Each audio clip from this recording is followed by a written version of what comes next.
தற்போது ஒரு அண்மைச் செய்தி. ஏற்கனவே கடலூர், நாகை, மயிலாடுதுறை ஆகிய 3 மாவட்டங்களில் பள்ளி கல்லூரிகளுக்கு விடுமுறை அறிவித்திருந்த நிலையில், தற்போது புதுச்சேரியிலும் நாளை பள்ளி கல்லூரிகளுக்கு விடுமுறை என தகவல் வெளியாகியிருக்கிறது. விழுப்புரம் மாவட்டத்தில் நாளை பள்ளிகளுக்கு மட்டும் விடுமுறை என்ற செய்தியும் வெளியாகியிருக்கிறது.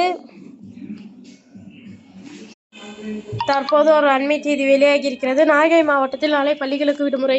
டிட்வா புயல் எதிரொலி காரணமாக நாளை நாகை மாவட்டத்திற்கு ஆரஞ்சு அலர்ட் விடுக்கப்பட்டிருந்த நிலையில் மாவட்ட ஆட்சியர் உத்தரவை பிறப்பித்துள்ளார். நாளை நாகை மாவட்டத்தில் பள்ளி கல்லூரிகளுக்கு விடுமுறை என மாவட்ட ஆட்சியர் உத்தரவை பிறப்பித்துள்ளார்.